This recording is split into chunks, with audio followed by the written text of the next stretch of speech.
जय शिवराय। आज मराठा क्रांती मोर्चाच्या वतीनं ज्येष्ठ अभ्यासक माननीय डॉक्टर राजेंद्र दाते पाटील सर यांचा उपोषणाचा 14वा दिवस होता।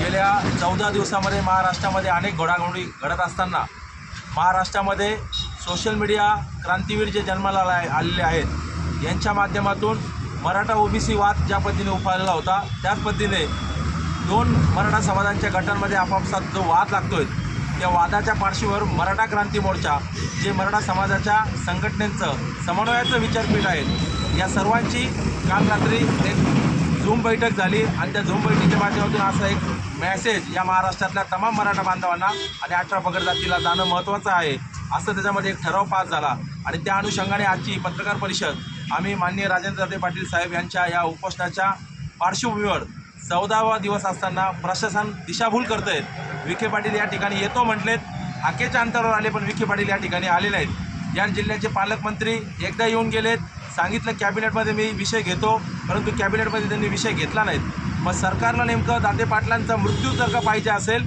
तर दाते पाटील आज जर का त्यांची आता शुगर चेक केली तर 42 शुगर भरली आहेत। या ठिकाणी BP शूट होतोय, 220वर जातो, कधी 40वर येतो, कधी 60वर येतो। अशी प्रकृती खालवत असताना सुद्धा हे प्रशासन आणि इथलं गेंडाळ्याचं कातडीचं सरकार या आंदोलनाकडे वेगळ्या नजरेने बघतायत। एकीकडं सोशल मीडिया क्रांतीवीर मनोज जरांगेंच्या विरोधात हे आंदोलन आहे अशा पद्धतीचं एक वादळ निर्माण करण्याचा जो प्रकार झाला होता। आमच्या सोबतचे सहकारी जे अंतरवलीला जाऊन आलेत आणि त्यांनी जो काही वादळाचा निर्माण झालेला जो काही प्रश्न आहे तो त्या ठिकाणी शांत करण्याचा एक प्रकार केला आहे। आम्ही मराठा क्रांती मोर्चा म्हणून दाते साहेब ज्या पहिल्या दिवसापासून उपोषणाला बसले त्या दिवसापासून त्यांच्यासोबत या ठिकाणी प्रत्येक क्षणी आम्ही आहोत। मराठा क्रांती मोर्चाने त्यांनी घेतलेल्या निर्णयाला आत्तापर्यंत पाठिंबा दिला आहे, परंतु या महाराष्ट्राला शांततेचं वातावरण छत्रपती शिवराय फुले शाहू आंबेडकरांचं हा महाराष्ट्र आपण सांगतो, कुठेही या महाराष्ट्राला गालबोट लागलं नाही पाहिजे।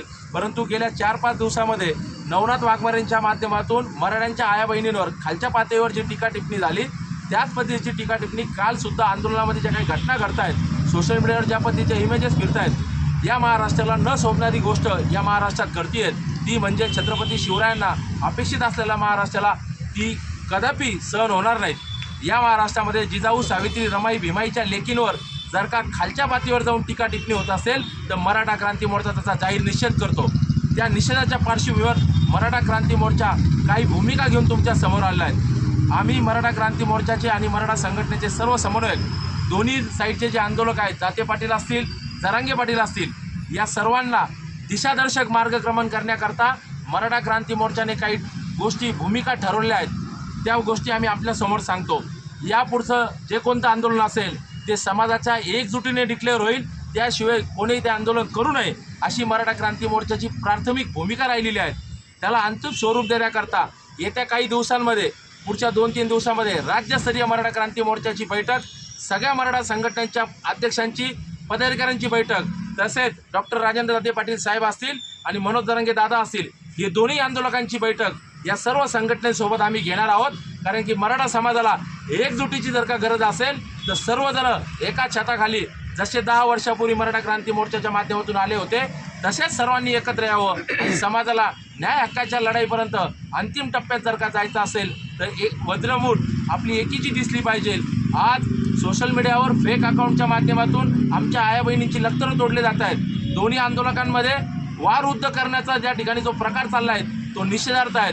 म्हणून मराठा क्रांती मोर्चाने ज्या पद्धतीने आज लाखोंच्या सभा मनोज दादा जरांगे यांच्या नेतृत्वामध्ये या महाराष्ट्रात आपण पाहतो, गेल्या 3 वर्षामध्ये सातत्याने तरुणांचा विश्वास त्यांच्या नेतृत्वावर आहे आणि तो विश्वास त्याची नैतिक जबाबदारी मनोज दादांची प्रचंड वाढलेली असताना एकीकडे ते सरकारशी 2 हात करतायत, दुसरीकडे अभ्यासकांसोबत ते त्या ठिकाणी चर्चा करतायत, परंतु संभ्रम मात्र समाजातला काही मिटत नाहीत। त्याच्याकरता आता दाते पाटील साहेबांसारखे जे काही अभ्यासक मंडळी आहेत जे आज आंदोलनाच्या भूमिकेत आलेत, या सर्वांनी एकत्र येऊन मराठा क्रांती मोर्चाच्या समन्वयाने समाजाला आपण शाश्वत असं काय देऊ शकतो।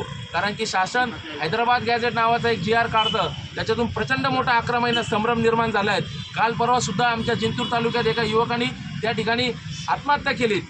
आंदोलन एकीकडे चालू असताना नवीनच विषय येतात, कुठेतरी जातीवाद येतो, कुठेतरी वाघमारे काहीतरी म्हटला म्हणून येतो, कुठेतरी आझाद मैदानावर मोर्चा काढणार आहे म्हणून म्हणतो।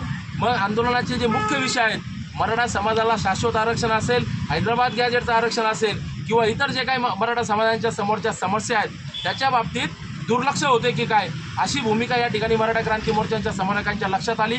म्हणून आंदोलनाचं विषयांतर झालं नाही पाहिजे.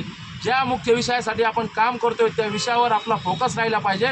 याकरता मराठा क्रांती मोर्चा पुढील काळामध्ये सगळ्या आंदोलकांना सोबत घेऊन काम करण्याच्या भूमिकेत आहे.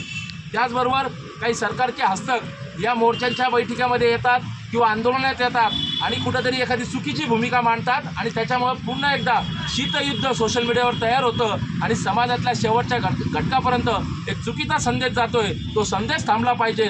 याकरता बुद्धिजीवी मराठा क्रांती मोर्चाने आता याच्या पुढच्या काळामध्ये मराठा क्रांती मोर्चा असो किंवा दादांचं आंदोलन असो किंवा दाते साहेबांचं असो, या कुठल्याही आंदोलनामध्ये सरकारचा प्रतिनिधी जर का येणार असेल तर त्याला 4 हात लांब ठेवून त्याच्याशी चर्चाच केली जाईल, त्याला गळा भेट घेतला जाणार नाही. अशा पद्धतीचा एक घटनात्मक आचारसंहिता त्या ठिकाणी आपण निर्णय घेत आहोत.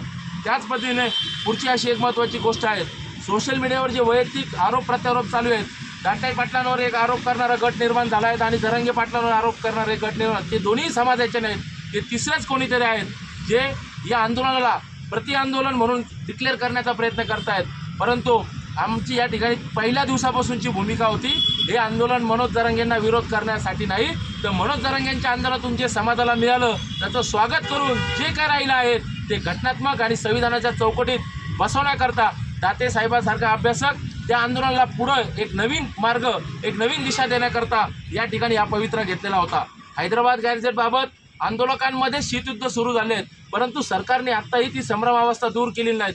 म्हणून फडणवीस साहेब असतील आणि माननीय विखे साहेब असतील, त्या दिवशी तुम्ही आले नाहीत, प्रचंड रोषाला तुम्हाला सामोरं जावं लागणार आहे. पण तरी समाजाच्या तरुणांचं जर का भविष्य तुम्हाला उज्ज्वल करायचं असेल तर तो रोष आपण स्वीकारावा. पण हैदराबाद गॅजेटबाबत जी काही शासन स्तरावर संभ्रमावस्था तयार झाली आहे त्याची सुस्पष्टता तुम्ही करावी. त्याबद्दल जो काही संभ्रम निर्माण झाला आहे तो शासकीय लेखी कागदपत्राद्वारे तुम्ही आपण तो दूर करावा. कारण की या महाराष्ट्रामध्ये मराठवाड्यामध्ये हैदराबाद गॅजेट लागू झालं म्हणून 2 सप्टेंबरपासून गाजावाजा केल्या आहे. 11 महिन्यामध्ये 73,000 प्रमाणपत्र दिले गेले म्हणून तुम्ही शासकीय आकडे सांगतात. पण दुसरीकडं जे हैदराबाद गॅजेटमध्ये वंशवाद आणि नोंद जुळत नाहीत असे 156 शैक्षणिक प्रमाणपत्र रद्द झाल्याचा अहवाल आम्हाला काल मिळाला आहे. मग या बाबतीत विखे पाटलांनी उत्तर द्यावं. MBBSला असलेली ऋतुजा गणेश भोसले नावाची विद्यार्थिनी, तिला वंशवाद सिद्ध होत नसताना सुद्धा LDM हिंगोलीने प्रमाणपत्र दिलं आणि ती आज MBBSमध्ये असताना तिचं ॲडमिशन जात पडताळणी समितीने त्या ठिकाणी व्हॅलिडिटी रद्द केली आहे. मग त्या मुलींनी काय करायचं हा विखेंनी उत्तर दिलं पाहिजे. यात पुढची भूमिका आमची अशी आहे, सरकारी पदाचा वापर करून सरकारचे हस्तक म्हणून आंदोलन नेतृत्वावर टीका करणारे जे कोणी आमदार आहेत, विधान परिषदेचे असतील किंवा विधानसभेचे असतील, मग ते विरोधी असतील किंवा सत्ताधारी असतील, या दोघांना आमचं सांगणं आहे, दाते पाटील असतील किंवा मनोजदादा असतील यांच्यावर याच्या पुढे जर का तुम्ही काही बोलले तर मराठा क्रांती मोर्चा तुमच्या कार्यालयात घुसून तुम्हाला उत्तर देईल. तर मराठा क्रांती मोर्चाने आत्तापर्यंत शांततेची आणि बुद्धीची भूमिका घेतली आहे. पण हिंसक जर का आंदोलन मराठा क्रांती मोर्चाने घेतलं तर काय गोंधळ आंदोलनाचा इतिहास तुम्ही समजून घेतला पाहिजे.